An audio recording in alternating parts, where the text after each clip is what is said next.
तो आज मैं बात करने वाला हूँ हेयर ट्रीटमेंट के बारे में। शुरुआत कहाँ से होती है? देखो, अभी 1 साल पहले क्या था, मेरे काफ़ी लंबे बाल थे। उसमें क्या होता है कि भाई मुझे तब उतना पता नहीं था बालों के बारे में, राइट? तो मैंने क्या किया, मैंने वही यूट्यूब उठाई, देखा बाल कैसे उगाने हैं। कोई कह रहा है नीम बना के उसका पेस्ट लगा लो, कोई कह रहा है कि तुम रोज़मेरी लगाओ। मैंने सारी चीज़ें ट्राई की और एट द एंड मुझे बाल कटवाने पड़ गए। ये बाल बढ़ने में भी मुझे काफ़ी मंथ लग गए हैं। पर फिर धीरे-धीरे मैं काफ़ी ऑब्सेशन सा हो गया। मैं पता करना चाहता था कि ऐसा क्या है जिसकी वजह से बाल झड़ रहे हैं और क्यों झड़ रहे हैं भाई? वीडियो लंबी होने वाली है, पहले ही बता देता हूँ।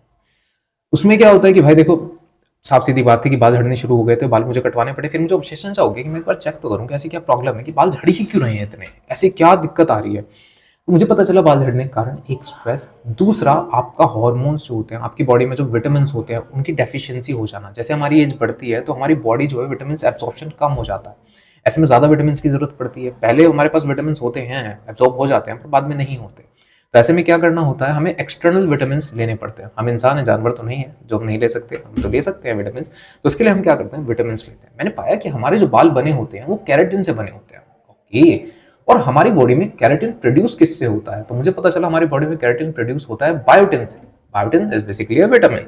बायोटिन दो चीजों में आता है। एक तो आता है हमारा बी कॉम्प्लेक्स में, so I started with the B complex. एक हमारा आता है जो खुद जो इस चीज को बायोटिन के लिए प्रेफर करते हैं। इसके अंदर ज्यादा एंटी एजिंग चीजें होती हैं। इसके अंदर सिर्फ बी कॉम्प्लेक्स यानी बी से 1 से लेकर 12 तक सारे होते हैं।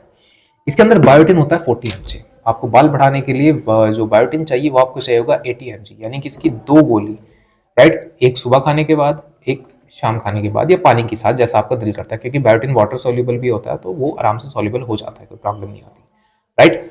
इस तरीके से आप अपनी कर सकते हैं। दूसरी चीज लगाने के लिए क्या, अब मैंने अलग अलग देखे, वो कह रहा है ये ऑयल लगा लो, वो ऑयल लगा लो, और आई फील कि oil are not useful. You should go for serum. Now why serum? Serums जो होते हैं वो इसीलिए बनाए होते हैं कि उनके अंदर कैरेटिन एक्स्ट्रा डाला जाता है, जो हेयर ऑयल्स में नहीं होता, समझे? इसीलिए ये हेयर ग्रोथ प्रमोट नहीं करते, हेयर्स को स्ट्रॉन्ग करते हैं। थर्ड चीज, जब आप शैम्पू करते हैं, सिर्फ शैम्पू कंडीशनर मत कीजिएगा। शैम्पू करते समय इस कॉम का इस्तेमाल करो। इससे क्या होता है, स्कैल्प साफ होते हैं और बालों को थोड़ी अच्छी हवा लग जाती है, राइट? बाल बढ़ते हैं। और फाइनल चीज जो मैं तुम्हें बताना चाहता हूँ वो है ये वाली जेल। ये है हेयर स्पा, राइट?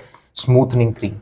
ये चीज क्या करती है, आपके बालों को स्मूथ करती है। स्मूथ बाल झड़ते कम है और ये कंडीशनर से बहुत ज्यादा पावरफुल होती है। उसके बाद से तुम बालों की ग्रोथ देख सकते हो। मैंने उसके बाद ये बाल जो हैं उसके बाद बढ़े हैं सारे के सारे।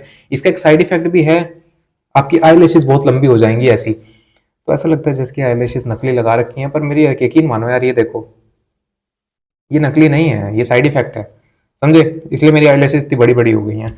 तो समझे तुम? तो इसे इसका नाम नोट कर लो, बॉडी रिजर्व बायोटिन। और मैं इसकी सेल्स नहीं कर रहा हूँ, लिटरली तुम्हें बताने के लिए बता रहा हूँ।